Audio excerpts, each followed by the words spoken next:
This is hot garbage. This sounds like shit. No one's gonna buy that. Is it a hit? All right. Welcome to another episode of Is It a Hit? I'm Max. I'm Max. I'm Pat. This is Nasty Nathan Sharpen, and Pat and Max are my A&R men. That's A stands for Pat, and R stands for Max. Silent letters all around. Oh yeah, that's great. Well, this is a podcast where Pat and Max talk for a while, and Nate's there too most of the time. But usually he's scribbling down notes because what he's going to do is he's going to write a song based on whatever nonsense Pat and I talk about, and then he'll perform it for us, and then we'll decide, is it a hit? Listen, people. Yeah, that's great. I've been struggling years creatively, floundering even, like some sort of fish on land, searching to quench my gills with the adulation of the masses. But it's escaped me thus far, and I'm just walking around bone dry on a pair of weak flippers. Yeah. So, Pat and Max are helping me. Yeah. Hope we didn't lose a lot of listeners with that thesaurus rant there. Yeah. People like fish talk. It's like, that's hit conversation material. Fish. Well, happy to help. It's our other podcast. Let's not confuse the two. Oh, fish talk. Yeah, you can always catch us Friday nights on WCBAX AM for fish talk.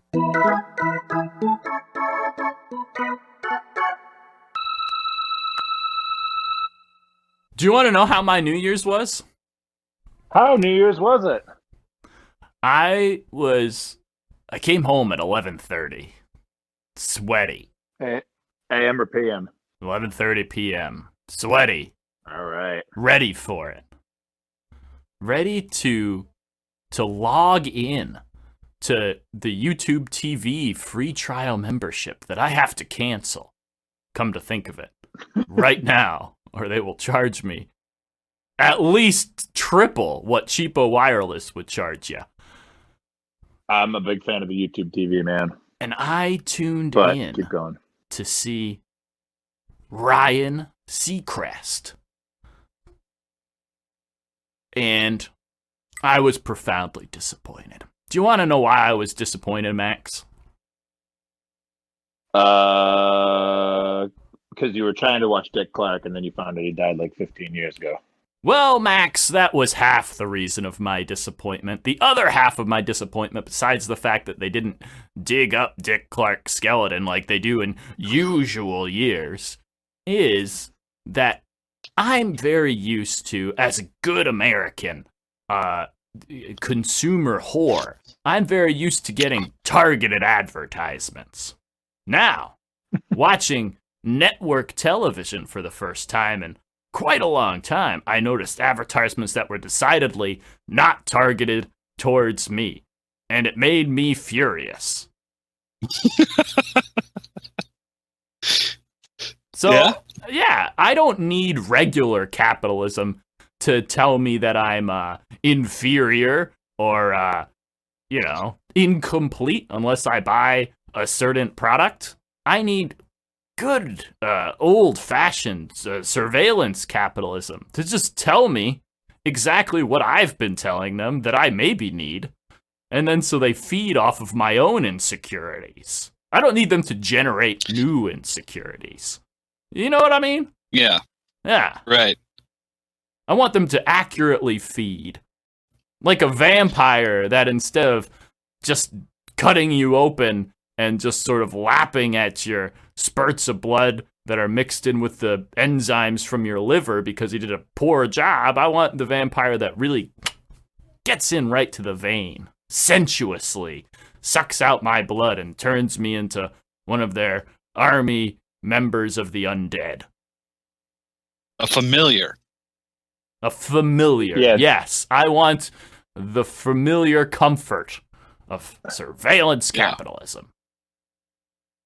It is funny that, like, I noticed that too, is that, like, when you're watching just regular TV, because I don't have cable, I just have barely internet, and it is funny to go from ads that are, like, cut to the quick, like, hey, are you a fat guy? He's like, yeah. Who, me? Yeah, where it's like the ads are directly. It's like, I noticed, you know, the algorithm's like, noticed you were looking up salad recipes. Were you fucking fat?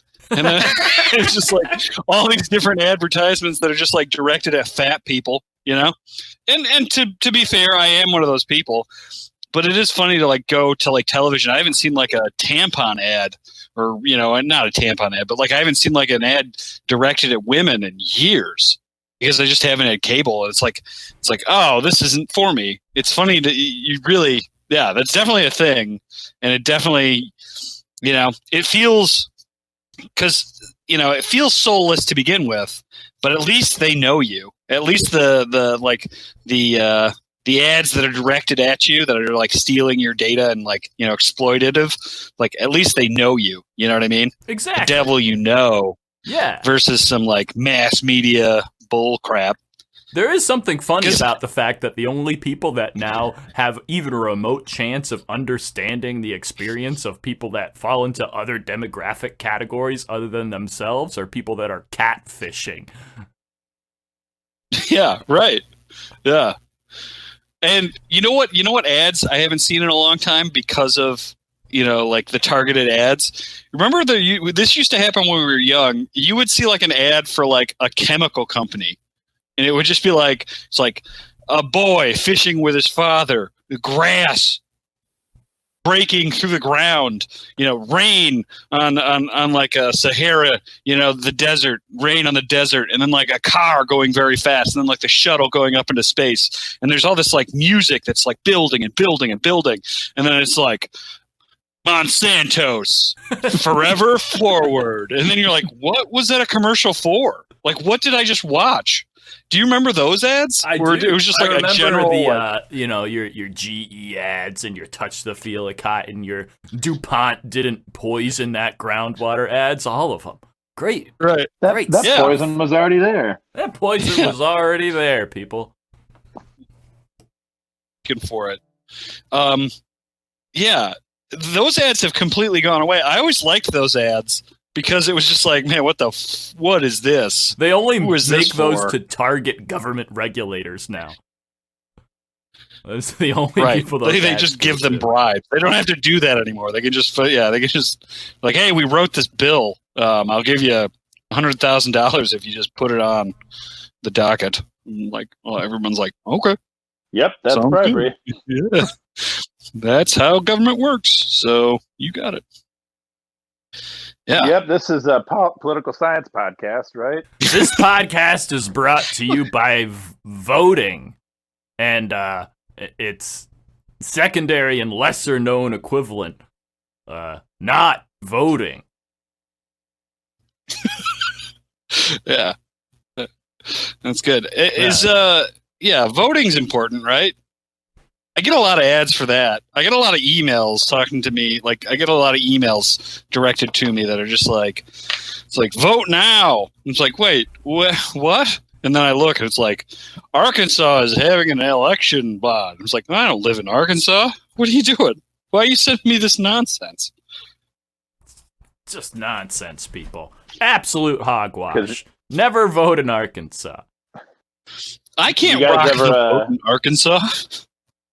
You guys ever try to exploit the Big Brother aspect of capitalism, and like, you know, you're around like a friend's phone and you just like start saying stuff that they've never said. Like the other day I was chatting with my mother-in-law, I just kept saying monkey shirts because I was trying to see if the phone would pick me up saying monkey shirts, and she would send me ads for monkey shirts. And Did she? not yet. No, she did. She said that to me the other day. She was like, Max, I haven't got any ads for monkey shirts yet. Like we were trying to do it together. Like, I don't know what she was talking about. I think she was probably watching some MSNBC, and they were talking about, surveillance and people buying data and data breaches and stuff. And I'm like, yeah, well, your phone's always got, getting your data. I'm like, it's probably listening to you right now. For example, let's get some monkey shirts. Yeah. Yeah. Well, it might help if you have like a thing. Like it might help if it's like a specific actual thing. Like monkey shirts might not exist. Whereas like you could be like, if they don't have a cat, just start saying cat litter all of a sudden and see if they get cat litter ads. Because that's an actual product. Whereas monkey shirt, it's like, what are we talking about? Like shirts for the band The Monkees? A shirt for a monkey? Like just like a red shirt? Like, I think I was trying to kind of do like a twofold experiment, which is probably where I failed in this. Where one, I was trying to see if Big Brother was listening. And then two, I was trying to see what kind of weirdness would come up at a Target monkey shirts. Yeah, it's true. I do want to know. You got to let me know. Yeah. I'm interested in monkey shirts. It's been a couple weeks, so I don't know. Unless they're like waiting for like a birthday or something. I'll touch base on near her birthday. Yeah. All right. You know what? I feel like there's a lot of songs that don't really fully capture the modern day market. Now here, get what I'm saying here. You know how let's think back to some truck commercials. You know how there'd be a big truck grizzling through the mud, and then they'd play some like triumphant Bob Seger song that he's singing to make like, sort of 40-year-old women with perms get a little excited about the thought of what younger Bob Seger would be like, Yeah, I'm excited about what old Bob Seger's like. And then they're using it to sell some trucks. You think he still sells, Bob sells Seger. a good truck? You think he's like Montel Jordan? You think he's still out there doing it? Selling trucks Friday night? I guarantee Bob Seger's vehicle has like really good low end torque. You know what I mean? Like I guarantee he's just like hauling ass. He's dragging things he doesn't even need to drag. He's just like hooking things up and like, hey, you're Bob Seger. What are you doing at this construction site? He's like, load it up, boys. I don't know how Bob Seger talks, but he's like, load her up. And then they just dump a bunch of shit in the back of his truck and he just drives off with like 2 yards of gravel. Like the boss is like, hey, Bob Seger stole another 2 yards of gravel. And the guy operating the thing's like, he gets me every time, man. I can't help it. You know what he's saying as he's driving away? I could go east, I could go west. It's all up to me to decide. Was it that? No, I was going to go something a little bit more generic. I'm like, roll me away. That's about it. A little more generic from the exact same song. Yeah. It was the same song. Oh, man. Here's what I'm wondering. He's driving away with his window open. You busted. So there's a lot of songs about trucks. The cowboy hat crowd, they're all singing about their trucks. Do you know what they're not doing? Uh-huh. With their truck songs? Getting into Chevy ads. So here's my thing. The song can't be about trucks in order for it can't be about trucks. If the song was called Like a Truck, I don't think Bob Seger would have gotten any truck commercials out of it. just an entire song about low end torque, and just like hauling things. And the iconography of the song is just basically the same thing as like a Viagra ad too. Like they exist in the same universe. Like a truck. Oh, need a dick pill. I was hauling lots of things. Do you want? So I've just gotten on this "Everyone's Stupid But Me" bandwagon. So okay. I have I drive a a coupe, a small coupe. But I've put down. I think you just say coupe. That's a coupe. I've put down the back seats. I folded them down. Make my car a little more like a truck. It's a truck now. And I was just like, wow, everyone's stupid but me. You can just put the seats down and make your car like a truck. It's like I have a truck, but it's a car. Yeah. But how many yards of mulch can you throw in the back of your coup? I'll tell you what. I haven't tried that. I'm more of a lumberman. I'll tell you what. Everyone is also stupid but me because I did the same thing with my minivan. Oh, that's even more like a truck. It's definitely like a truck, man. Where I just like put all that gravel in the back, unsecured gravel, just in the back of my minivan. Yeah. Oh, nothing makes me feel more proud to be an American. Yeah. Yeah. As you drive away, you're like, working on my night moves. And that foreman's like, what the hell, Jeff? Stop giving strangers yards of gravel. This isn't free. How did you even scoop it in there? There's a top to that truck. I worked for a half an hour to help that guy. Shoveling. So here's the thing. I think that there's a hot market gravel for really thinking ahead. You don't need a song to be a blistering hit to make a lot of money off of it. You ever listen to that Who's about? Next There? And they got the song, it comes on right after Baba O'Reilly. It's very inspiring. And then it's just a song that goes, I call it a bargain. Yeah, like, decidedly not a hit song. But what's the second song? Sold a lot of cars. I think it's Bargain, right? Yeah, it's Bargain. Yeah. He sold a lot of cars with that Bargain song.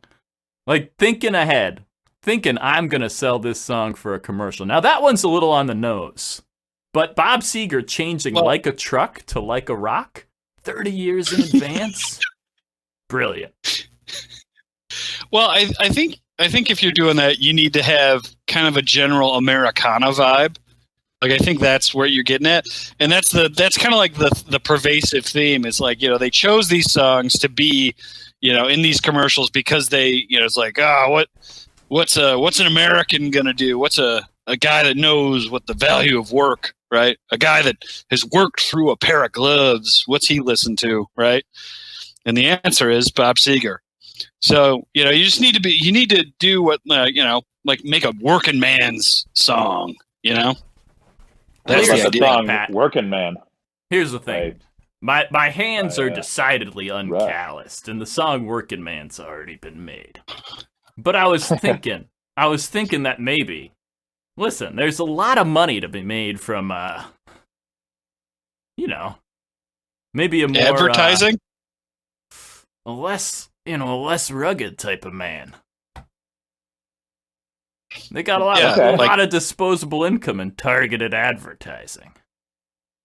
You're saying like you want to make a song that's like almost like a truck?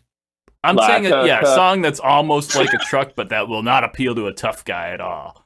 I want it to appeal to there's a lot. You got it. Like a cock. Yeah, like a cock. So yeah, you had an opinion, but you kept it to yourself. But it's gotta be a cock. It's gotta be. It can't be that on the nose. Yeah, you're right. I gotta change the word. Bob Seger.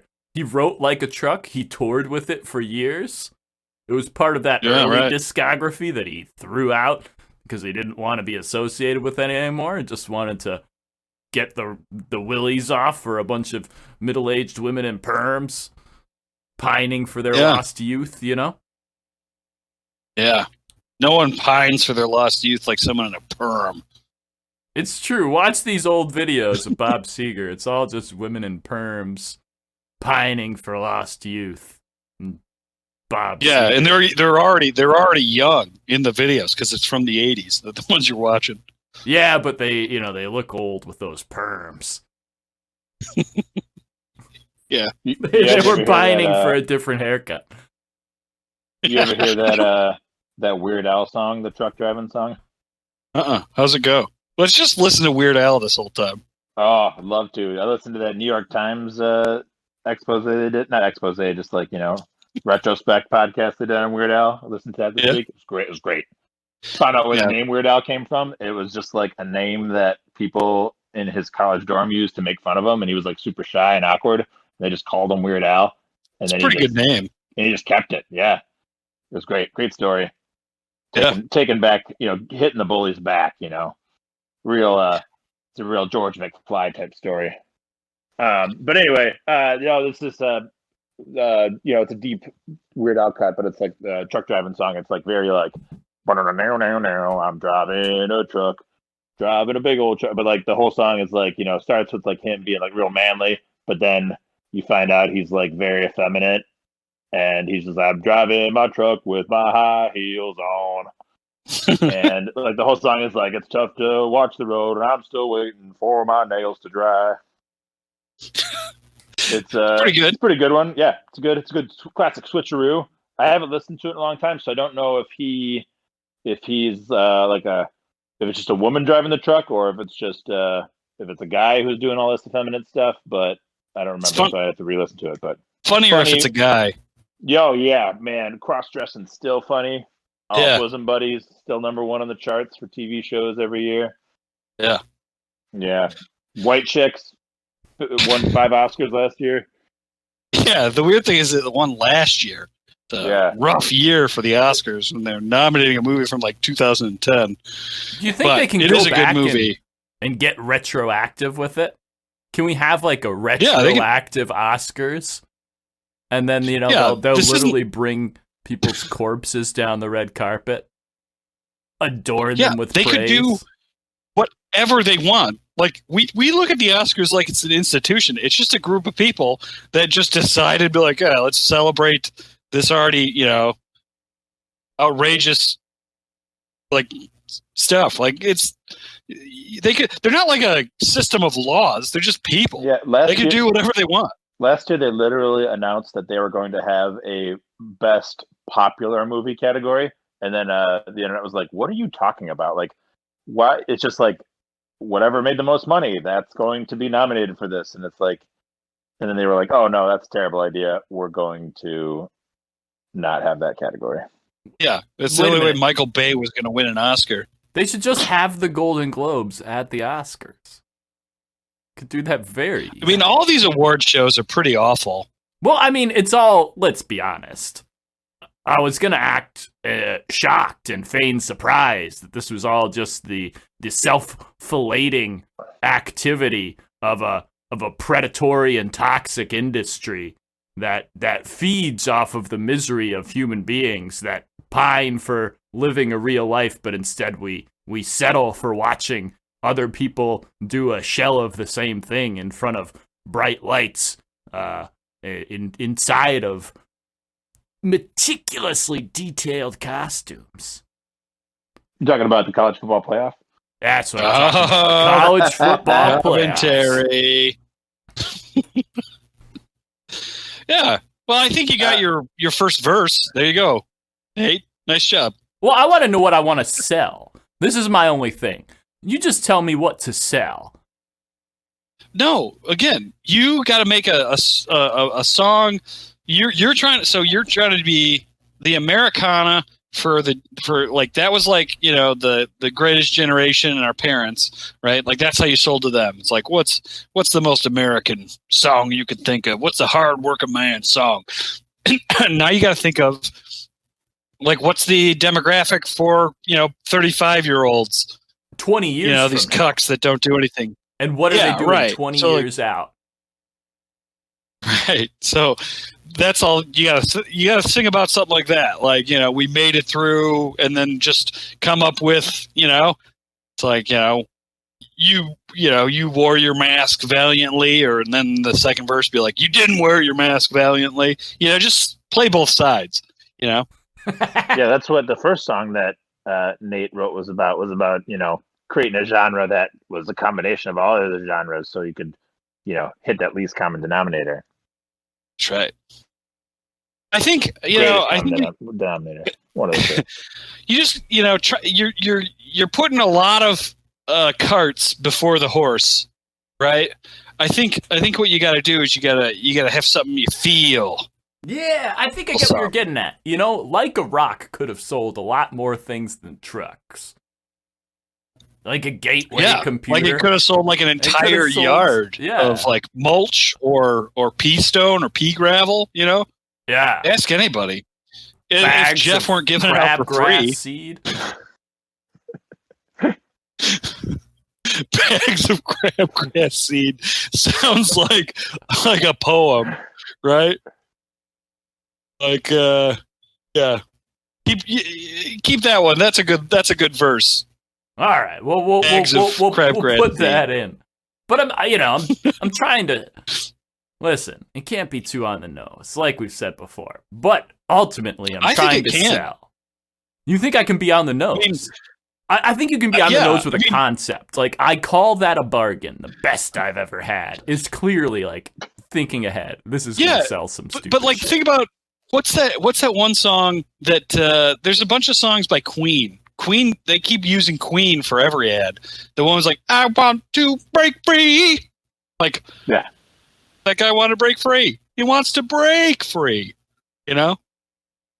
Yeah, or like anytime you watch a movie trailer and someone is obviously under pressure and they play Bicycle. Yeah. I like a bicycle. That guy wanted to ride his bicycle. That's all it was. That's all that song was about. He just wanted to ride his bicycle. Yeah. My son loves that song. It's a good song. But he also sings about other things. He comes up to me one time. He's like, "Dad, can I have a popsicle?" That's pretty good. Your son's pretty good. Yeah, you saw him the other day. He was He was trying to like make jokes, and I do like that. I thought of one. Well, just to get Nate in on this, I dropped off some fish to Pat's house recently, and that's I how had we the family with show me. affection.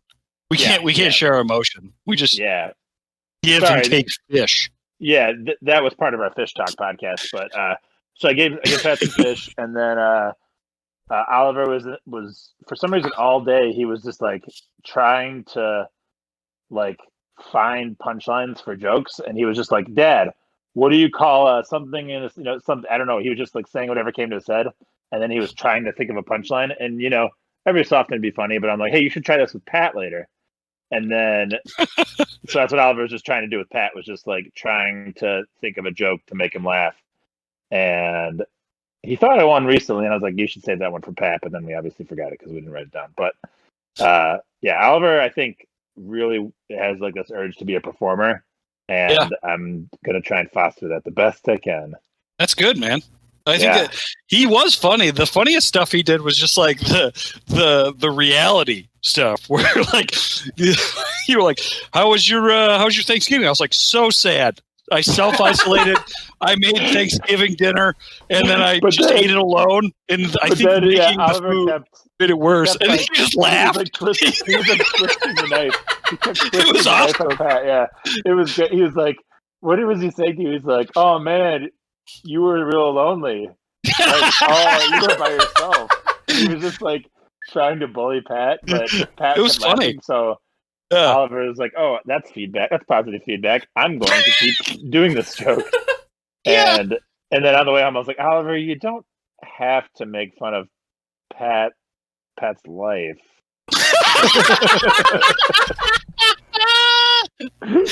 Oh man, I was funny. He was like, "So you were just lonely by yourself on Thanksgiving? It's not how Thanksgiving." Like, oh man, he's like, that sucks. It was funny as hell. It was great. It was. I had to hide how much I was laughing, but it was very funny. Because that's why we're doing this, guys. We're doing this for the fans, to self-deprecate, so everyone else can feel a little bit better about themselves at the holidays. Yeah, that's the thing I've noticed, that like I'll try to make jokes about there's like a threshold for like self-deprecation where it's like self-defecation. There's no threshold. There's no threshold for self-defecation. For self-deprecation, where it's like you say it and people are just like, I'm very sorry. You're like, wow, I was trying to make a joke here, but you're very sad, I can see. So you got to really dial it in. Being super honest with strangers is a good way to make someone very sad. So you guys aren't strangers. I should be able to be very, I thought I was being funny, and it was true and funny. And then everyone's like, "Oh man, I'm sorry." It's like, well, hold on, you can be sorry, but also nobody died. Joke. Yeah, I'm not by myself because I'm a fucking loser. I'm by myself because it's a pandemic. But if you want to feel like I'm a loser, it makes you feel better. Right. Go ahead. Yeah. Right. Yeah. Well, there might be a little column A, little column B there, though, Max. We got to be honest. So it's fine. Well, and this is another episode of Fish Talk where we fish for compliments. That was good. That was good. Well, if I know anything about millennials, the elder millennials, I would say that they love fish and they love making gravlax. So you should make a song about gravlax soon. And you know what? 30 years from now, I bet we're gonna have overfished all the good fish that we're really like getting into some quality bottom feeders. Yeah. Yeah, I'll research some non-tasty lesser-known fish. Make a song called Carp Sushi. Quality bottom feeders. That's a good band name. Text that to Carl. We'll wait. Yeah, I will. Yeah, I also think that quality bottom feeder is a good that like you could write it completely about catfish, but a lot of people that are like millennials will be like, "Oh yeah, I love eating ass," and they'll just think that's what the song's about. Yeah, and it's even worse with Gen Z. Those freaks. Dude, they don't even kiss anymore. They only use their lips to touch people's buttholes, I think. Yeah. They've really got it down to a science. Specifically, they're very concerned about pinworms. Yeah. I don't know how much I can input about ass eating, but I can definitely watch. Yeah, I don't know how much I'm going to participate, but I will enjoy. Good for these kids. Just throwing it all out the window and being like, hey, I haven't even seen porn stars do this. Here I go. You know, they're just really getting after it. How do I become famous? This. Yeah. Right. Well, yeah, they're impossible to write hits for. They don't even buy products. We got to get at these elder millennials once they're 20 years out right now, buying fish. You got carp, rockfish you got sushi. You got catfish. Yeah, you know. That's all the fish I know. Yeah, it's the only fish I can think of. Oh, there's flounder. There's the humu nuku nuku apua. That's a good fish. What's that? That's the state fish of Hawaii. Oh, it's just a pig that they buried. Uh-huh.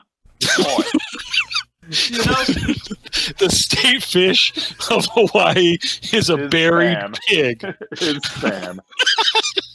You know what I've been really thinking a lot about recently in regards to this.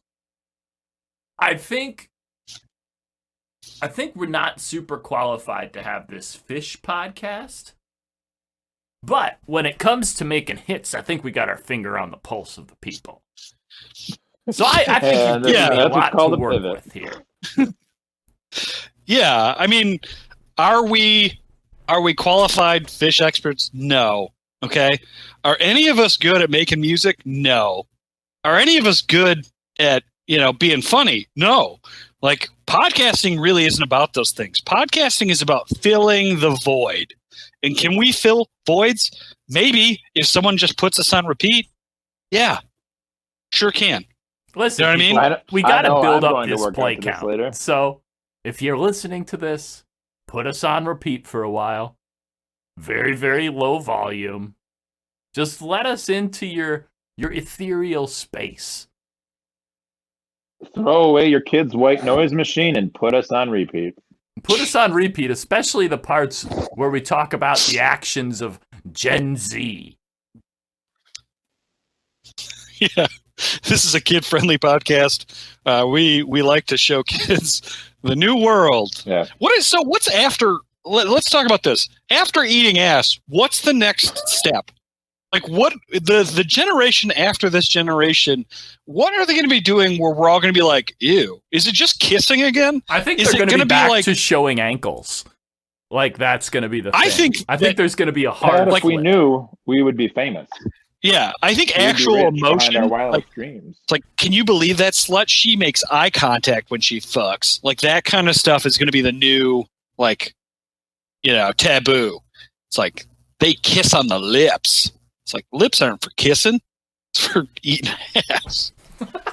You eat ass with your mother's ass with that mouth? Wow. Well, some of this is getting cut. None of it's getting cut. First off, these are great lyrics, and if you can't see that,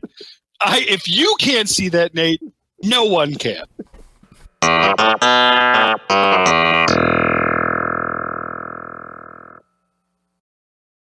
And Pat and I. So, Pat, we were talking about eating stuff, and that made me think, what a great service Uber Eats is.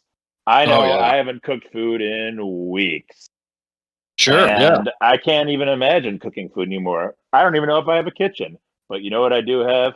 An Uber Eats app, and I can order food anytime I want to. If I want, I don't know. Let me think. If I want a pizza, I can get that. If I want food from the bowling alley down the street, I could probably get that. Buy 2 meals, get a free bowling ball. Love that deal. That's a good deal. Yeah. So I don't even cook anymore. What about you, Pat? Do you cook anymore? Well, the only time I do cook is when I do the Uber Eats XXL, which is you get in the car and then they have it's basically a a van that's been retrofitted with all the appliances necessary for your kitchen needs, right? You need a blender, it's over there. You need an oven, it's in there, right? And this is all in this guy's van. And the best part is I can get across town to where I need to be, and I can have that paella ready as requested. You know what I mean? And that's the thing, is like, you want to go with the other guys, you want to go with a taxi. You know what you're not going to get if you get into a taxi? You're not going to come out and have some, like, pancakes ready for the night out with the boys when you get out of that taxi, right? But you order some Uber Eats XXL, you get across town, and you've made some fresh salsa. Now you're talking, baby. You know what I mean? So it's like you get there, you make the food. Man, it's hot in there, but it's worth it.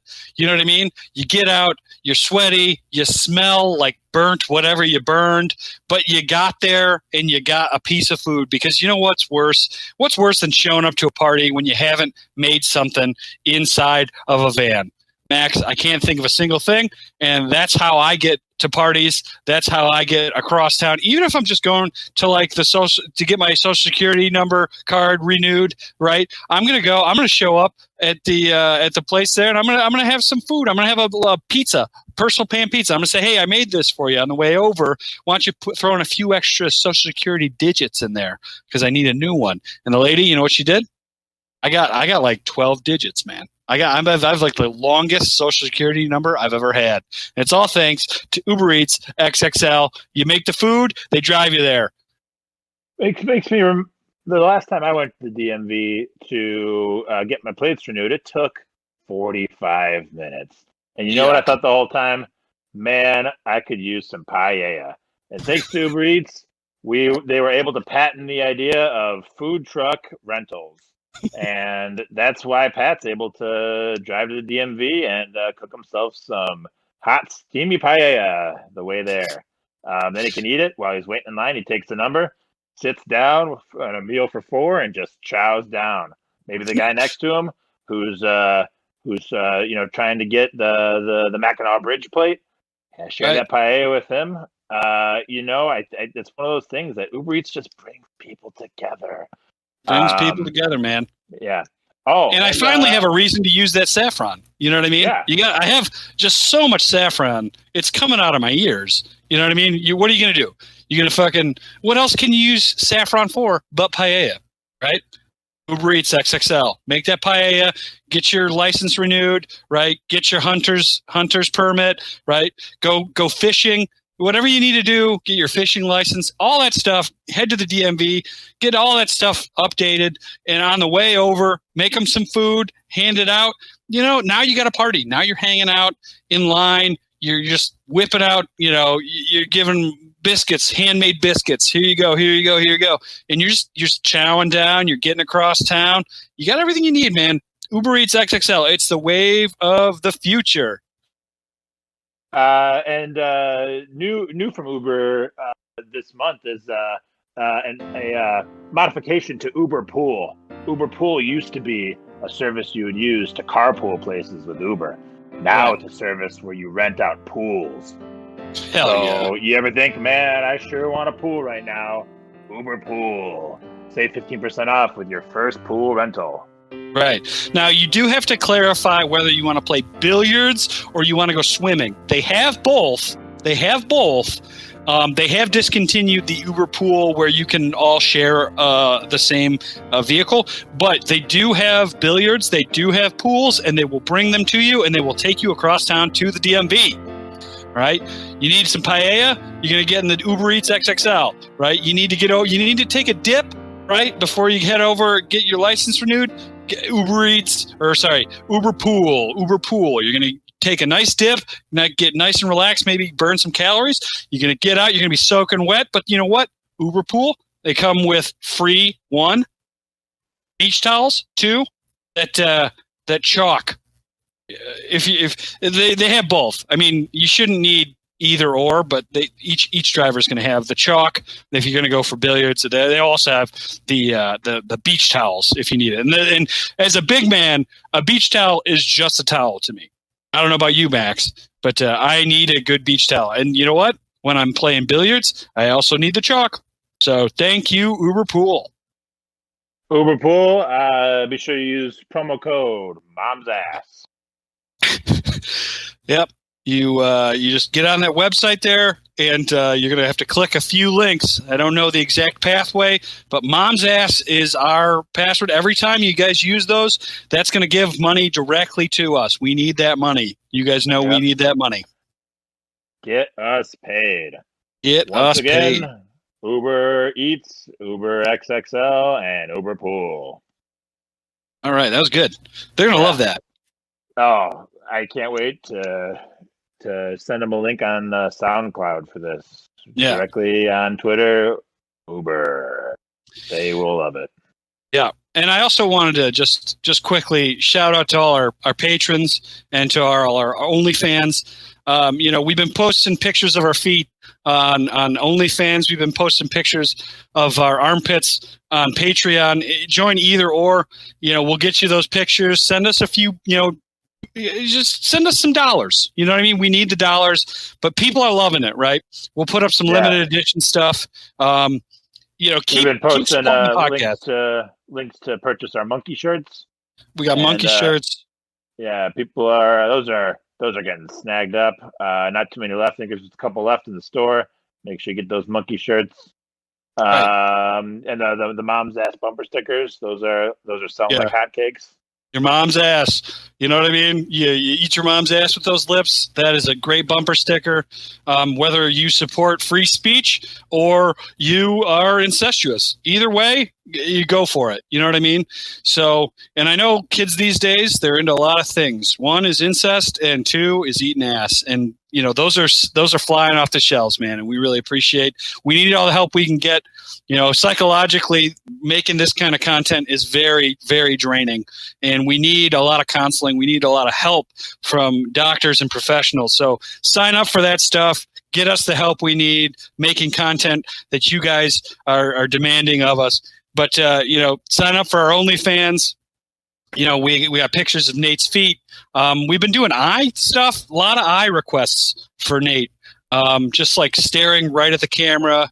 Right into your soul. We have a whole gallery there for you. That's one of our top requested ones. We got Max just kind of laying down. He's not in any particular sexual way. Those ones, people are loving those. But yeah, just get on there, support us. We'll keep uploading what you guys ask for. We'll do whatever you want. We literally will do whatever you want, and that goes especially hard on the OnlyFans. Yeah, we're getting our Cameo site set up too. That one you can pay us directly, and we'll just say whatever you want. Yep. It's been great. The show we did last week was great. It was great to see all the fans there. We did that show in Cuyahoga Falls, Ohio. That was really nice. Glad we had such a good following there. Cuyahoga Falls.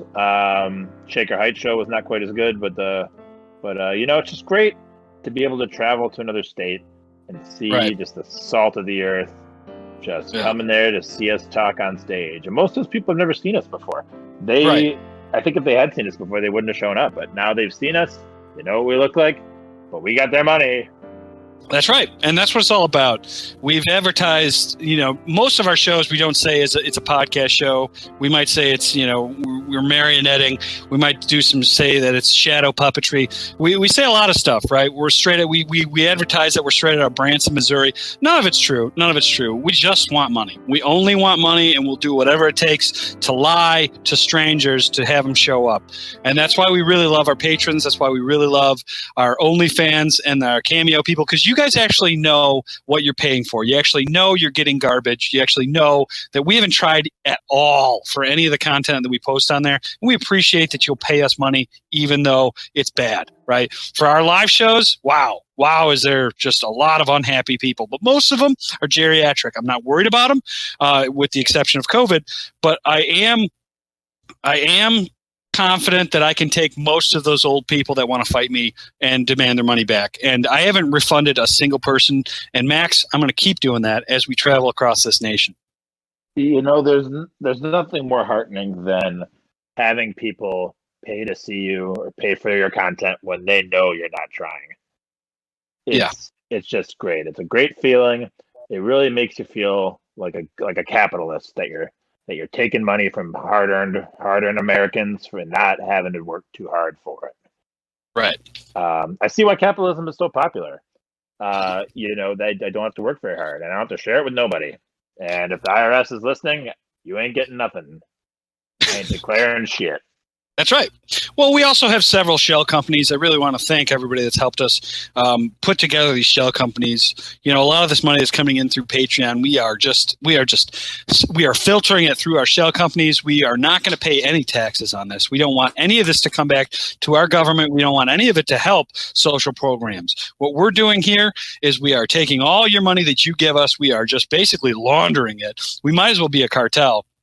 And then it's coming back to us, and we are not sharing it with anybody. And this is not going back into the economy. This is not trickling down. This is not trickling up. This is staying just with us. And we really appreciate you guys for letting us do that. Our dollars don't trickle nowhere. That's right. So, the fans are great. But you know what they want? They want some more hot steaming content. That's right. What about you got anything, Pat, that really is really bugging you? Let me think here. What's been bothering me lately? Tell us about what's been bothering you. Do I sound like isolation? Tell me more about isolation. Anything come up lately though? The isolation, I feel like that's been simmering for anything new. Anything new? Yeah, I got something that was on my nerves, and it was from a couple weeks ago. But I could get into it if you don't got anything. Oh no! I was just gonna say, I recently heard new Alanis Morissette music, and she's just lost it. She's happy. She's in a good place. She's got a daughter. It's disgusting, and she's just all of whatever it was that made her make hits. I think it was angst and hatred, and all of that's gone now. She just sounds like a real human. She sounds like a great mother, and she sounds happy, and it's obvious. It's honestly the worst thing that could have happened to her career is her being happy, and that's always bothered me. So yeah, that should bother you. I can't. I don't know how this happened, but my issue I was going to bring up, I kid you not, was also about Alanis Morissette. Serious? Yeah. So I was. We didn't even plan this segue. We didn't even talk about this. So I was watching the Thanksgiving Day parade, like my family always does. So this was a little over a month ago. And it's weird that they do it when it's not Thanksgiving. Yeah, I know, right? So the Thanksgiving parade, and they usually take time to advertise new Broadway musicals coming out. They'll have people perform from it. And I kid you not, there was I guess there's a Broadway musical coming out soon that's about just Alanis Morissette songs, and it's called Jagged Little Pill. Low hanging fruit right there. What are we gonna call it? What's the first thing that comes to mind? Oh, let's call it Alanis. No, we can't do that. Let's call it Jagged Little Pill. There you go. And it's Wait, just let's like, keep spitballing. Let's call it Dave Coulier. Yeah. Oh man. And Dave Coulier's in the room, and he's like, "Cut it out." Yeah. And it was just people singing like you learn, and I was like, okay, this is just like we talked about earlier. It's just a little too on the nose, and it frustrates me that everything gets turned into a musical, and then the musical is just the exact same thing that it's based on. There's not any creative direction with it. You're just singing. Like I went and saw the School of Rock musical at at the theater here in town, and one of my favorite movies. And it was just really tough to get behind because it was just like I know every beat and every line to that movie and all the timing of all the jokes so well to that movie. I claim that movie was part of the reason I became a teacher, and it was just like watching it. It was just like so deflating, and I'm like, that's what they do. They look for, people who are writing these. Okay, what is going to get people in the seats? Something they know. Okay, and what hasn't been, done? We got to find a movie or an adaptation that just hasn't been done yet on stage, and we'll turn it into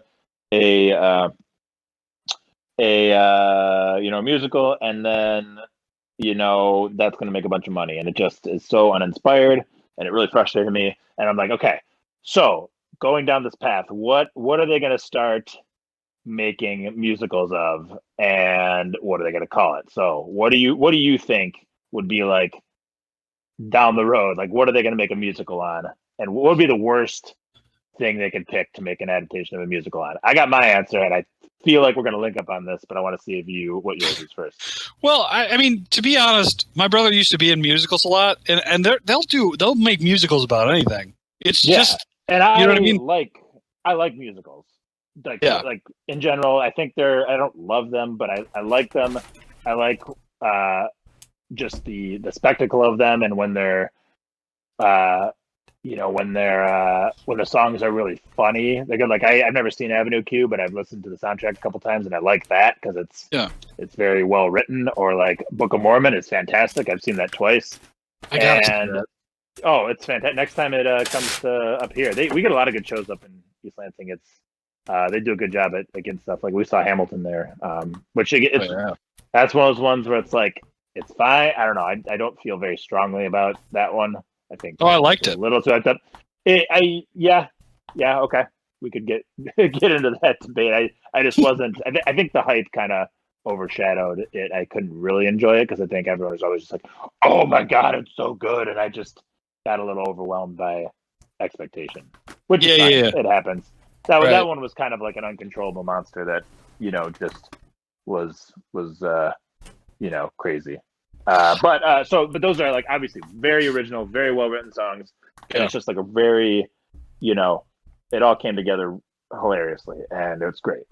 So yeah, what would be like the worst cash grab in terms of like something you could adapt into a musical? Worst cash grab. Yeah. Let me think. I don't know. Like, oh shoot. What? I don't have anything for this. Let me think. Give me yours. Let me see if I can riff off that. I think my the worst one, or the one that would be like the most exploitative of the source material against like the artist's wishes, would have to be a Nirvana themed musical. Yeah. And of course, what's it going to be called? Rape Me. No. It's definitely going to be called, Nevermind, or Smells Like Teen. What word association when you hear Nirvana? Probably Nevermind, or Smells Like Teen Spirit. Just, you got to get those butts in the seat. What can we call it? Something for. But I wish they would call it Rape Me. At the very end chorus, it's just Rape Me. They all come together. Curtain, and then the curtain comes down. Yeah. That would be great. I would see that show. But that's what. I think. I mean, in terms of just like, because isn't that why Kurt Cobain killed himself? Is that he just couldn't deal with how famous he was getting? And I feel like having a musical after your music is probably about as famous as a musician can get. Yeah, maybe. You know every show they could also have like drunk Courtney Love in the audience, like it's part of the cast. It's just like a drunk Courtney Love. What is she doing right now? She's just getting drunk and being weird, being almost attractive. I don't know. Yeah, isn't their kids are grown up where she doesn't have to watch them anymore, so she has lots of free time. She just is a cast member in the Broadway rendition of. It's actually Courtney Love just being drunk and belligerent. Yeah. That's pretty good. Yeah, that would make people mad. But as long as they got that one song with like African Doll. I think it's called African Doll. That's my favorite Nirvana song. No, I think that's Paul Simon. African Doll. Yeah, Paul Simon definitely loved a good African Doll song, no doubt. Yeah. That one. It would definitely. There'd have to be some weird stuff in it to get me to want to see it or listen to the soundtrack. And it would be. But Mom, I want to go to Seattle and start a rock band, and you're not going to tell me otherwise. It's like, so much teen angst? Yeah. It's like you'll never make it. Your chords are too dissonant. It's like, don't you understand how grungy this sounds? You know. When he first meets Courtney Love, all he's thinking about is having sex and just, I've been locked inside your heart shape. That kind of stuff. Yeah. Real on the nose. Like, okay, so what was another one? There was that movie that came out like 10 plus years ago about the Beatles songs called Across the Universe. Mm-hmm. And that's how I saw that and I hated it because it seemed like they were just like, oh, let me think of a Beatles song. Okay. How can I use words from this song to create a plot point that can also allow me to play this song while it's happening? Because we got the rights to all of them. How can we write the song into the movie? So it's just like, how can we write this into the movie? And I honestly think the more I'm talking about it, I would actually like to see how they could shoehorn all these Nirvana songs into coherent plot for like a coming of age story about Kurt Cobain or any kid, and just like, man, maybe I kind of do want to see that. Damn it. Yeah, you've talked yourself into it. Well, they'll do it. There's no chance that they're not going to do it. Well, once they hear this, they're definitely going to do it. We better get some of the. They're going to do it. That's why you're hearing me through reverb right now, because it sounds like you're in a cave. Is it too much? Luxurious cave. Sounds like you're in a metal cave. But you can hear me, yeah? All right. Oh, yeah. Are you you got ready for a song? Yeah, I haven't, it's... Let's see. This is your first draft. Let's see what my fingers do. I was about to say I haven't played it, but, First, for the listeners, this is something we're trying where Nate is going to try to take, like, what did you just say, 12 minutes? 12 minutes to do what we've been giving him a whole week to do. So he's cramming for the test. He's doing it all as fast as he can because I was going to do it that way anyway. Wasn't prepared for the presentation that was due today. So we're trying this out, and then we're going to give him some short feedback, and then he's going to take that and take a little bit more time to write a song. Yeah. And perform it for us. So what we'll do, you want to do a quick sound check, see how it sounds? Listen, people. Feedback, and then we'll go on mute. This song is designed to sell product. I'm about moving product.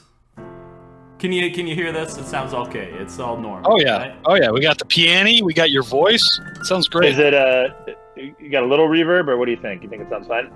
I think it's great. He made it. He made it. This is just for you to hear. I can turn it on my regular thing later. All right. Do you want us to go on mute? Do whatever you need to do. All right, I'm muting. On mute. Yeah.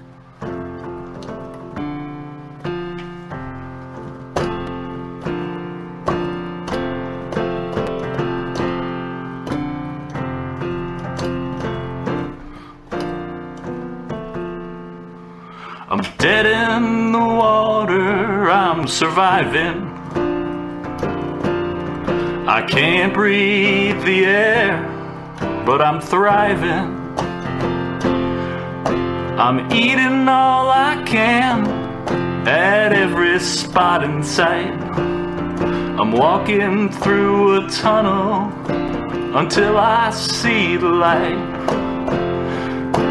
Watch me while I burn, feed me while I drive. I'm running out of time. I run just to feel alive until I see the light and the sun is shining bright. After a long dark winter and 30 days of night, dirty deeds done by me, living for the man. I'm chewing through the rough patches any way I can. I'm gonna be right here for a million years. I'm reading, learning, teaching, feeding all my fears. I've got a flaming candle, I'm holding all my pipes. I'm burning, flying, churning until I see the light. Until I see the light and the sun is shining bright. After a long dark winter and 30 days of night.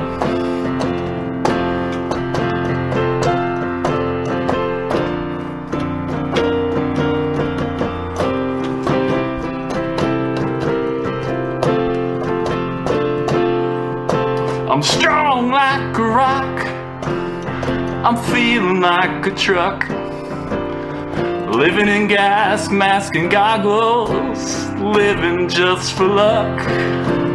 It's hot and dark and dry, I wish I got to try living the life that you did till you let everything die. Until I see the light and the sun is shining bright. After a long dark winter and 30 days of night. Until I see the light, I'm running out of sight. After a long dark winter and 30 days of night.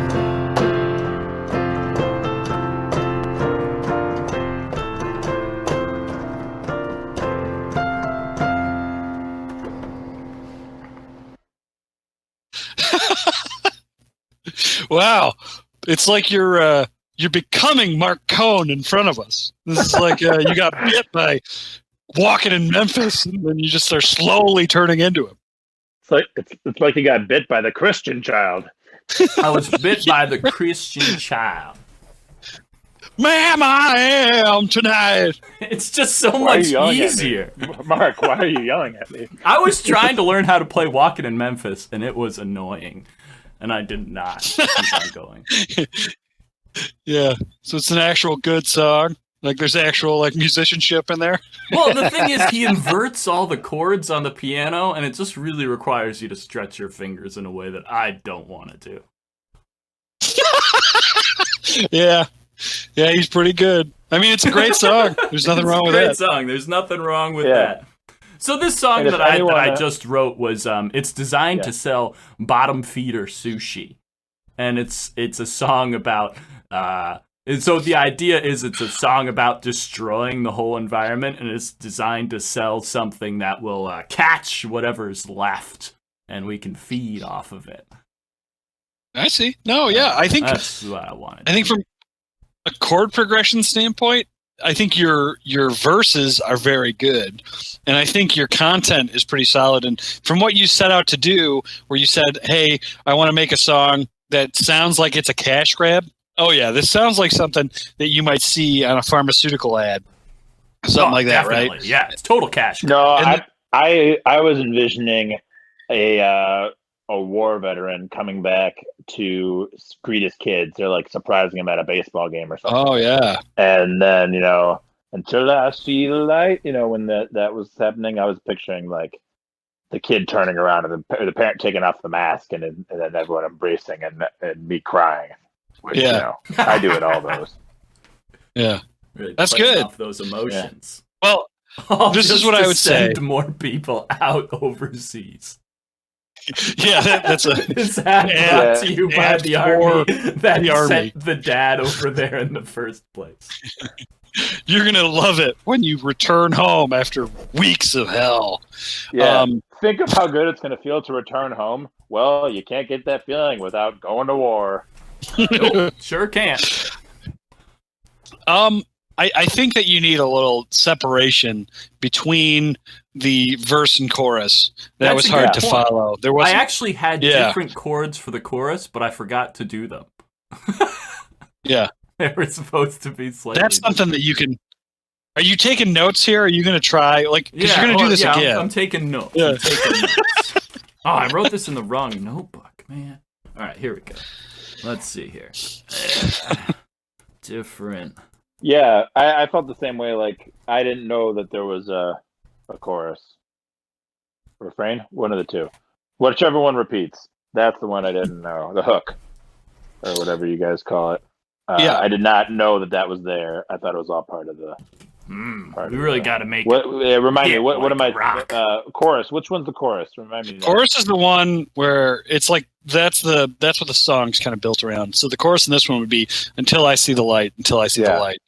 So the verses are just like, basically in pop songs, verses are filler. Verses, that's the word I was looking for, yeah. And the verse goes into the chorus, and each verse is going to have different lyrics. Most choruses are going to have very similar lyrics or the exact same lyrics. Yeah. So I like that the way you said that, until I see the light twice. I actually thought that you didn't do that in your chorus, but I think you should.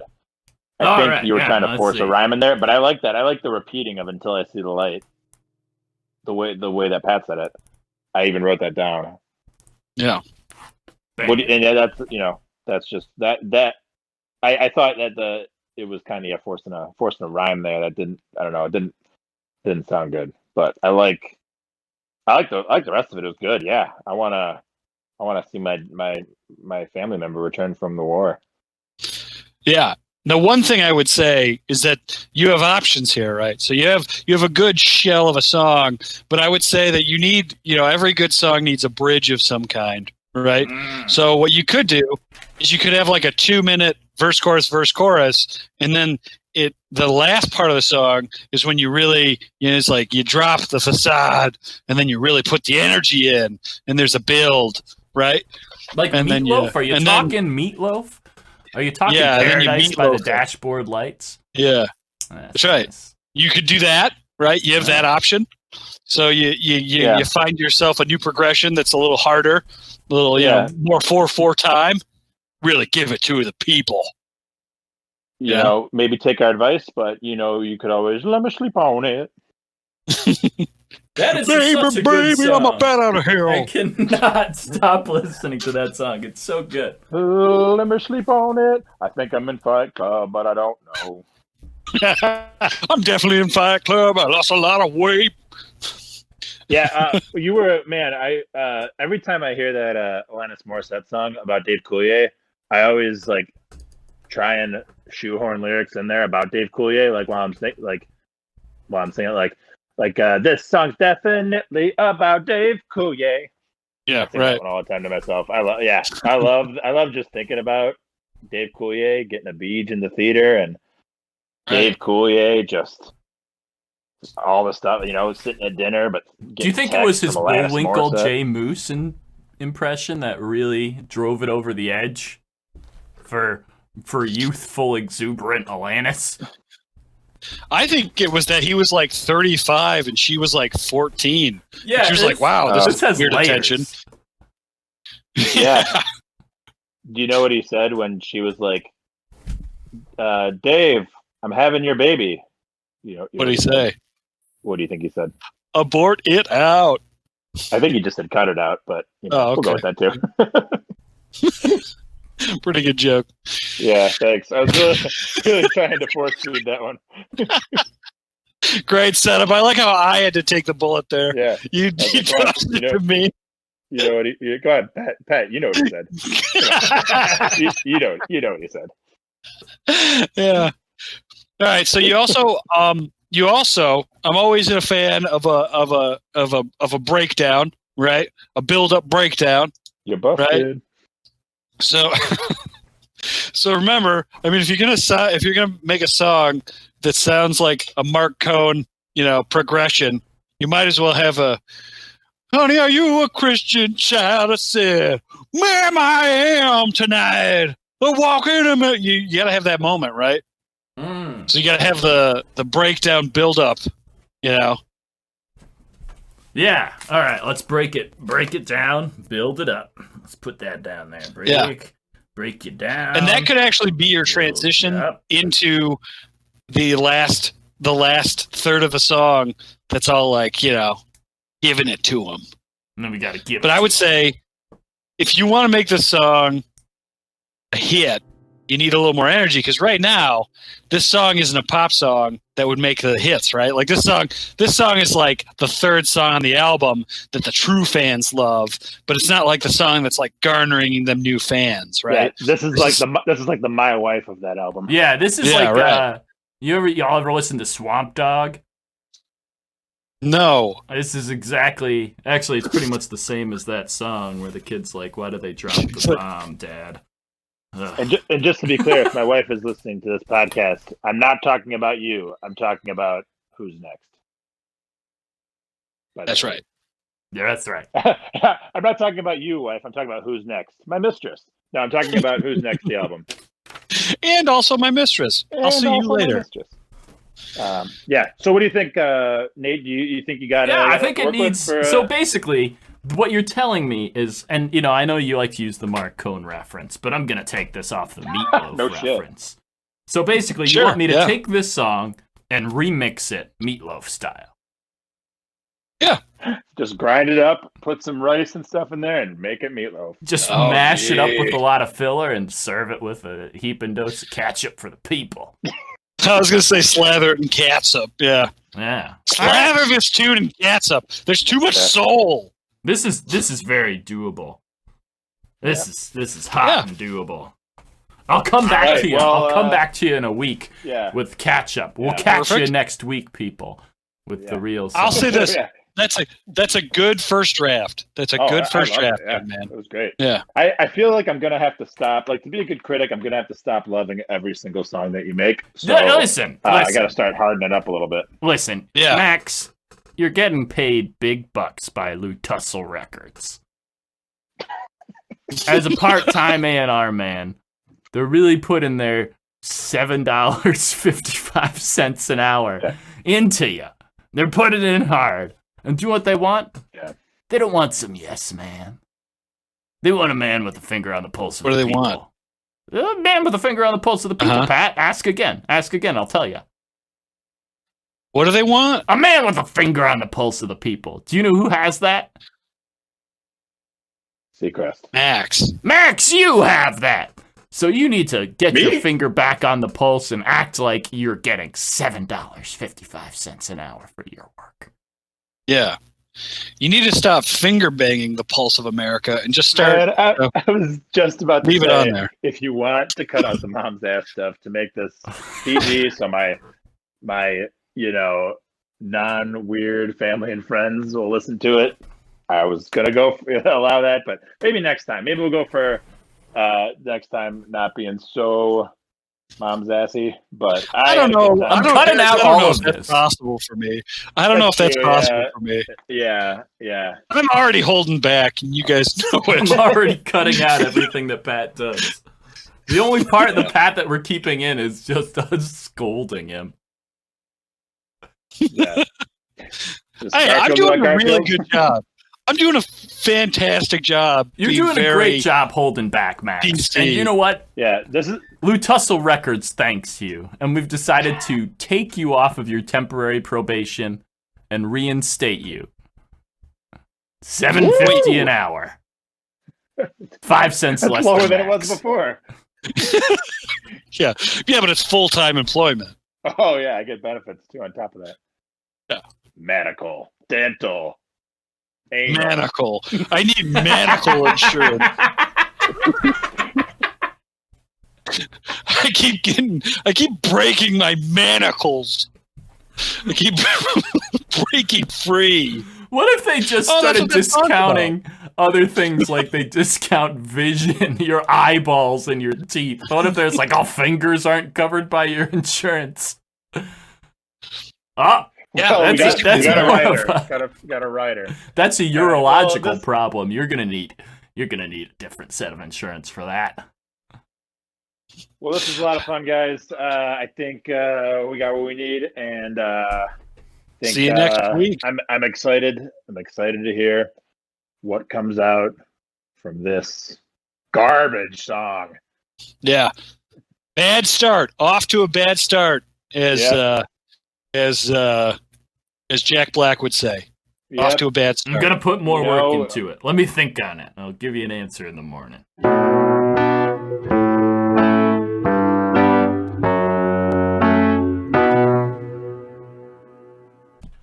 So we're recording again. It's a week later. That was trash. That's no hit. You got to remember, but it was still good. That's filler. Yeah, and you got to remember. What do I got to remember? You had 10 minutes to write that. Yeah, 10 wasted. You had 10 minutes to write that. My life. I wasted 10 minutes of my life doing that. Okay. With a week past, would I play that? No. No. Answer's no. I wouldn't want to hear that because, one, punchlines, weak. There's no punchlines. I like that stuff about the candle and you're lighting all the pipes. That's good stuff. I don't know. Again, you had 10 minutes. Would I play this at a dog's funeral? Yes. Yeah. Would I play this at your funeral? Yes. Oh, if you play this at my fucking funeral, I will kill you. That's like a ghost. Oh, man, I can't wait. That was awesome. Give it a eulogy. And just like, I would like to read a poem written by Nate Chaffick himself that he requested that I read at his funeral. This was his favorite song. This was his Abbey Road. Yeah. I mean, the sad thing, Porno, is that this is your magnum opus. We can keep recording, but this is what you're known for. This is it. This is terrible. Shut it down, guys. Quit while you're ahead.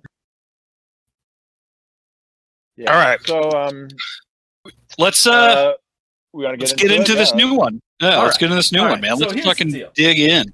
Here's the deal. Here's what I was doing today. After I got home, I was like, I'm going to record this song. And it was rapidly occurring to me that I would not be able to finish.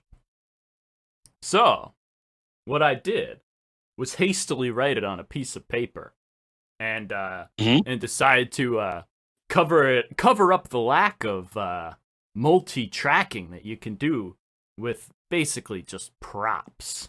You know, lack of effort. Yes. Lack of effort. Yes. So where did I put? Hold on. This is all right. So here. Where did I put my keyboard? Make some noise happen for a second while I figure out what I'm doing. After a long dark winter, 30 days a night. It's so bad. Until I see the light. Until I see the light. Do you know where I... After a long dark winter, all right. 30 days a night. You know what, though? I do want to buy some, like, cutlery or something. Or maybe, like a fleece, you know? So there's something there. You got to buy it. Listen, I'm trying to sell things. I'm moving. Oh, yeah. That's what... I forgot. That's what this was. That we're trying to move product. I'm trying to move product. I'm working at it. You can see like two old people punching a cow, like sitting in bathtubs, and they fall together, and it's like until I see the light. And it's like just vignettes of them coming and going, just doing lots of things together, and then it's like Zentelenex, and then it's like 30 minutes of them being like, do not try if you are living. Like, it's just like a bunch of like real fast, like, this kills you. Beware the morning. I wish I could talk fast and make it really funny, but I can't. I'm not an auctioneer. It starts saying like, do not try if you were this. Blah, blah, blah, 35, 35, 35, 40, 45, 49, sold. It just Hab it in the back. Hab it in the back. Yeah, it ends with Put it on the back. In the back. Man with the red hat. Man with the red hat. Man with the red hat. Man with the wig. Man with the wig. Man with the wig. $40, 45, 45. $45, $40. Man with the wig. Man with the wig. I think there's something there. We could definitely make a fake commercial for some drug that starts with warnings and then just transitions into a guy basically ending in What if it's just a drug to make auctioneers talk slower? That's good. That's pretty good. If you're an auctioneer and stuck in full go mode, try Zentelenex. Or okay, how about this? Picture this. An auctioneer is talking very slowly and very plainly, and no one's excited to buy anything. Have him try this pill, and then the rest of the commercial is just him very fastly reading all the side effects. Yeah, that's good. And it's just speed. Yeah. Yeah. I mean, like, that's a try speed. I like how they I mean, after rebranded this, speed a few times. It's good branding, you know? yeah, cruise control. Fucking cruise. Well, yeah, it's control. also just good. Yeah. Speed 2 cruise control. Sorry. Shoot the hostage, and then you do a line of speed. I don't know how you take speed. I think I you take can it on take a line of VHS. speed. Is that a thing? You do a bump of speed, or you just take a pill. I'm not they- sure. They do. I thought you smoke speed. You smoke speed? You madman. Oh, I'm sorry. I'm the weirdo who doesn't know that you don't smoke speed. Just try to sound cool. Side effects may vary. I heard $1. Can I get $2? $2 anywhere. There's Has this still ever happened to you? Have you there's ever been still an a woman. auctioneer and you just can't talk fast? There's still a elderly couple in tubs side by side in a public space, and they just look at each other like unhappy with how slow he's talking. If only that young man had speed in his system. And like the old man's like, oh, speed! This auction's about to get speed. This commercial is all over the place, just like you on speed. Side effects may vary. Yeah. You'll take it because you need to get something done, but you'll be so wound up you won't get anything done. You'll get everything done for the rest of your life and have nothing to live for. Yeah. So I used to have to take Adderall. Well, I didn't have to. I wanted to. I sought out someone. To say medically, you need to take this to function in society. So I did. I used to have to take Adderall. I still do, but I used to also. And then I stopped. I didn't have to. Because I wanted to. Do you want to know what it does if you really have problems, like just deciding what to do or like prioritizing? You'll pick something. It won't be what you would rather have done, and you'll just focus real hard on it. So let's say you actually have to, like, I don't know. Let's say it's like April 14th at 8 p.m. and you have to do your taxes. Well, if you take some Adderall, you will like focus on something to like April 14th at 11 p.m. and you'll be like, oh shit. But you'll have thought really hard about that other thing, and you'll be able to think until 4 a.m. But you're going to have a stressful time doing your taxes in an hour. You're going to barely manage. But they're going to audit you. What? They're going to say, these numbers are all off, buddy. Well, that's a great time to bring in our sponsor, huh? Yeah. I'm not ready for it. Once when I was in college, I had a paper that was due the next day. And so I just bought like 3 Monsters, and I drank 2 of them. I was like, oh, all-nighter time. I haven't done this. You know, I'm a college boy, but this is my first time doing an all-nighter to like crank out some work. So I drank 2 Monsters like really fast, and then like sat down like, all right, here we go. Let's get this done. And then like I started researching the stuff I needed. I didn't even have the book I needed. This far back ago. This is like long enough ago. If you needed a book, you needed that book. right? So like trying to, and then I And this can lose like 5 story percentage points. is brought to you by Cheapo Wireless. You kept cutting out, Pat. Cheapo Wireless. Find out how Cheapo they Wireless. can help you. I'm talking $28 a month with some massive green over here. surcharges at the end of the year. Cheapo Wireless. I have full green. I have full green over here. No, you have Corner, full is that green, a but check recording? your you do one of those Oogala speed tests. I think that's what they're called. You got to do a speed Oogala. test, and what that speed test is going to tell you in the ad down and to the bottom right in the corner, using the least amount of space Tells you possible. how good of an auctioneer Cheapo you are. Wireless. Click on it. Use our promo code. YYZ. Well, anyway, 2019. think a bunch of Monster did not write a paper, Yeah. and then stayed up all night, and then just had a real shitty day the next day. That's Had to go to practice. Dropped out of school. Terrible. Yeah, that was the downturn of my life. That's when it all. So yeah. I like that. That was when it got worse. I can think of several decisions you made that were worse than that. Yeah. Quitting the Butt Boys. Talking about. I mean, you're You no longer quit. found in any Butt Boys literature. You quit the moment you decided that you were too good for a t-shirt where some butt cheeks looked like testicles. These butt cheeks look like dust. Instead of submitting your own design ideas of maybe butt cheeks that didn't look like testicles, you I was really against the whole shirt thing. I think I was against the whole merch idea at all. I was like, I think we lose money on this, and everyone was like, No, it's a good idea. Do you think I was right? Texas has been printing probably T-shirts for years. Yeah, personally lost money. I think I was in the minority where I was like, I don't think we should have merch yet. People were like, No, it's a good idea. People will buy it.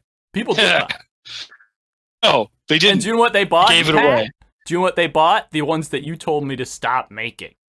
They sold out. Yeah, those. If you guys have any of those, I would love to not buy one. Out. You I'm gave gonna do them away. another run. Yeah, between everybody bought them, and you made a limited edition and handed them out. That's where we're at. No, do you know what? Listen, a lot of people bought them. Then I handed a few out because I felt bad. Because the show we were at got the cut shelter. Short. We were at a show that got cut short by the wicked management. Anyways, here's the important thing. I made a better song. Was it a That Wicked last show? song was Claptrap. Cliches and Claptrap. Here's what I'm gonna do. I agree. Here's what I'm gonna do. I got some scribbled notes. Turn it on top all of me here. down. I'm gonna turn it all down. I'm gonna crank it back a few BPM, and we're gonna get real fucking smooth here. I make it slower. We're gonna make. This is a song about sex. About what? About sex. I didn't hear that. About sex. Do you hear that one? When I say sex. All right. All right. So this Real song original. is- And I can't believe you have a wife. Like, I can't believe someone is like, yeah, I'll have sex with that. That's insane to me. Keep going. I'll put that I'll in keep me. going.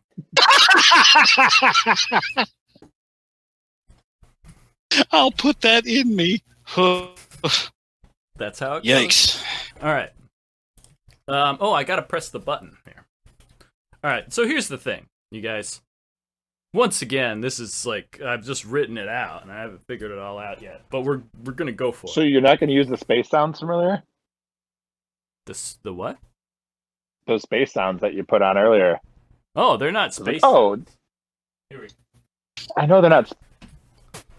Are you ready?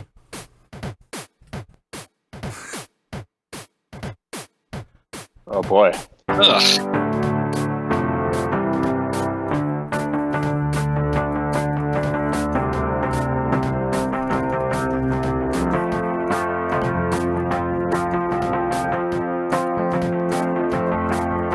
I can't see the road that I'm driving. There's fire in the air, but I'm thriving. Keep the wretched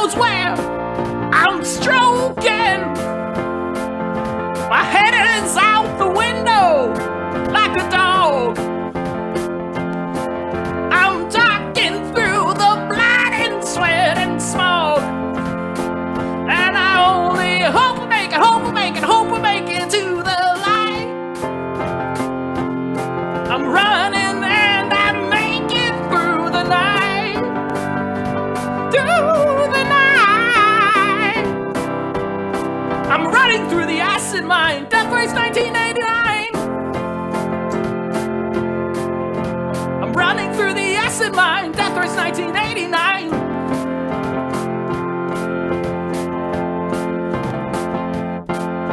I'm living like a rock, feeling like a truck. The odds are stacked against me 9-1. There's clicks and taps and racks, firearms tracks. Judge Dredd is staring down the barrel of his gun, and I'm still digging deeper, digging deeper, digging deeper into the void. Digging deeper, digging deeper, digging deeper, ah, Lord. Still digging deeper, digging deeper, digging deeper into the hole. 'Cause I've got one hand on the wheel and the other one is losing all control.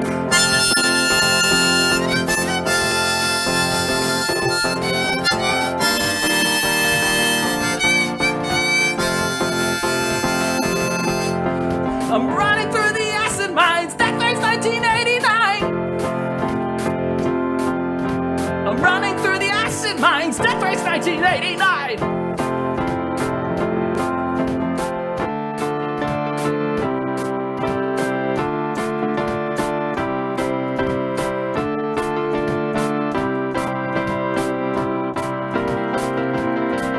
I got one hand in my pocket and the other one is losing all control.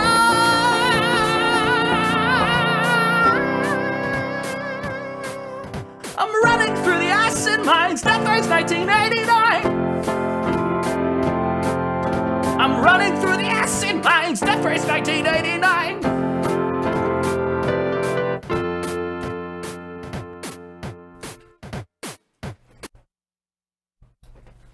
So that's like the better version of that song, maybe. I don't know. Okay. Well, I took some notes here, and I wrote down "ooh" and "bad." X, how do you feel? Yeah, I just want to take a minute to apologize to our listeners that they had to be subjected to that. Yeah, what the fuck? That was pretty rough. What the fuck? You sunk it. You fucking coward. My God, Porto. You had a song and a concept, and you could have fucking made it less bland. This and is you way could more have of a concept punched than up that. jokes. Hold on. Oh, hold on. This is You had about a concept death last week. race. Wait. You had a concept last week, and you said, I want Americana. I want to make a song that I can sell shit to. I think you Okay? can sell So I'm going to shit ask to you a this. question. Hold on. So here, you could have made the lines funny. You could have made like individual. You could have written a solo. You could have done a million things to spruce up. The only bad thing about that song you played from last week was that it was a little slow. It was a little dull, but it was good bones, and we talked about that. It was impressive how quickly you put that together. And instead of trying even a little. You just threw it out because I know you well enough to know what you did. You didn't try at all. Rather than try and fail, you just smashed in another concept, hoping that we'd be, this is great. We're not. Listen, Did, and you didn't try. You just sunk it rather than feel self-conscious. Pat, here's the thing, Pat. Tell I'm me glad I'm to wrong. hear that I sunk it. That's important to me. The other thing that's important to me is this. I think that this song is about what that song was getting at. Okay, because So it's I a also meta wrote song? down. I also wrote down what I think you could sell with this. Oh shit! It's a very short list. This sounds like it could be on a commercial for the Eric Andre show. That's all I got. What could you sell with this, Porto? I think you could sell a car. People need their goggles. Fucking car. This would be a good Like ad for I goggles. think it's a Homer's car. No, motherfucker! You couldn't sell a fucking unicycle with this shit. is that ride unicycles would be turned off by this. They're like, I like unique stuff. I like being weird and different. And then they hear this song and be like, it's a classier unicycle. Fuck that. No one's going to buy shit with this song. Well, what about goggles? Have you ever bought goggles, Pat? I'm not talking about swimming goggles. I'm talking about good, future, post-apocalyptic goggles. You know, the kind you'd have in the late 1980s.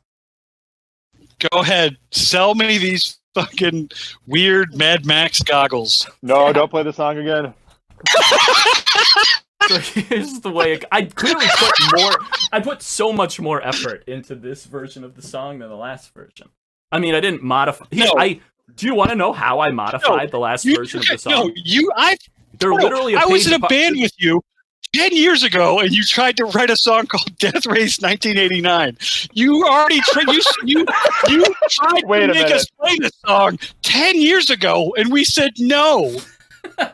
Oh my God. Is this a callback? Yeah, no, it's not a callback. It's porno not putting any effort in.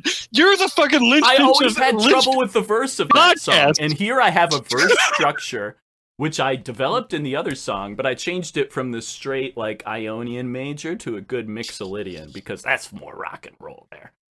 And, Shut the fuck up. Yeah, and then I took all of the words that I didn't like that made the other one cheesy, and I made them about, like, thrusting and power and torque. Ugh. This was your worst effort so far. And I'm pretty sure I've nailed every single... I am exactly right in my assessment. You didn't like the last song. Feel self-conscious when you waited until like today to listen to it again. You heard it, and then you were like, "Oh, I'm embarrassed. I wrote that," and then you just kind of like shoved in a failed song. Like he played Death Race 1989 for us when we were in the band, and we were like, "I don't think it's a song yet," and I'm going to repeat myself. I don't think it's a song yet. Well, I took it and I took another song and I made the rest of the song, and then I needed a hook for this one. You said, hey there, Nathan, you need a hook for this song. So I thought, what better hook when you're talking about driving in a car and Death Race 1989? Well, at least we got Death Race 1989 out of the way.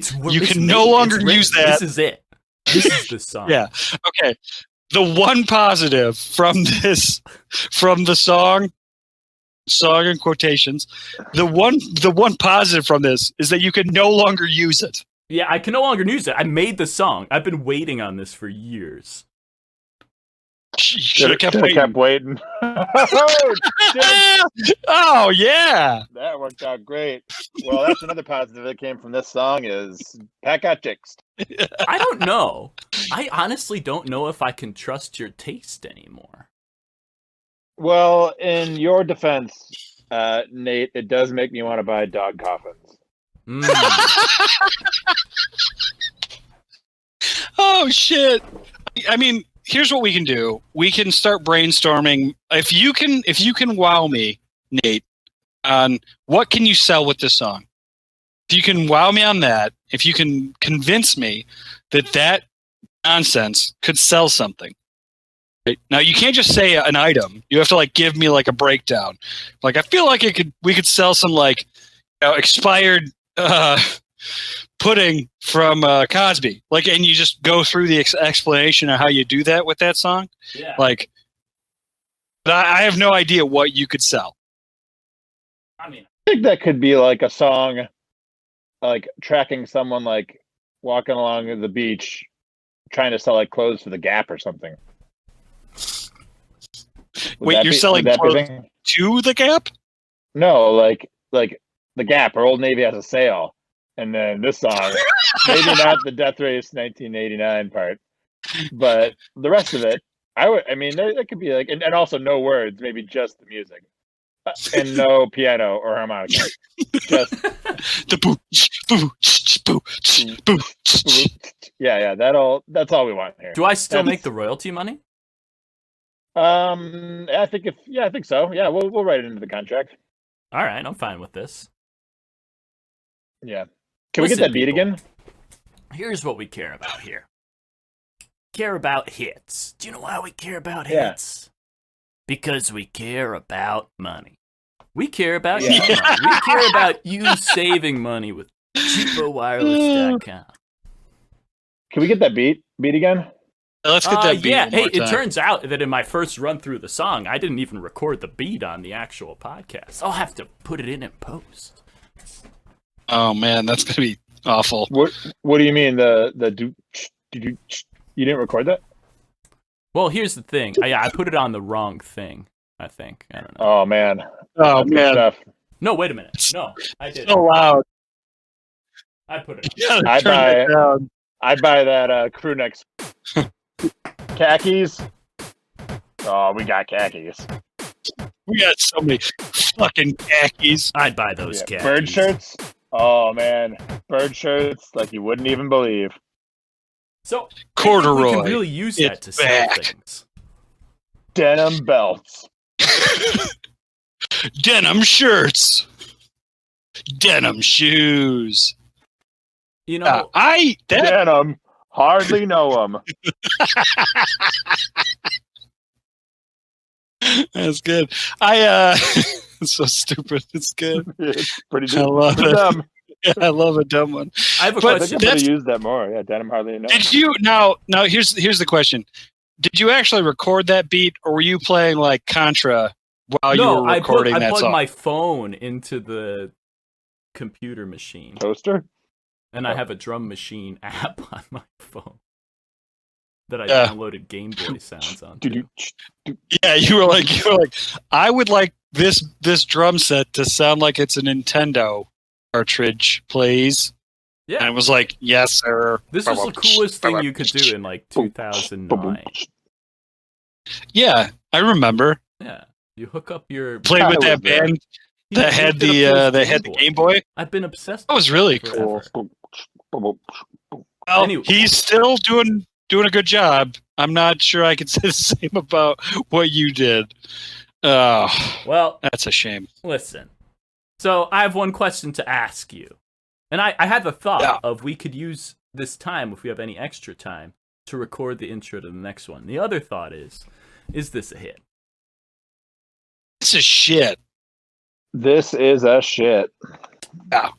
You heard it here, folks. Yeah, I'm gonna side with Pat on this one. I know we've done a lot of agreements, a la Siskel and Ebert, but I think we're gonna stay on the same sinking ship on this one. It is not a hit.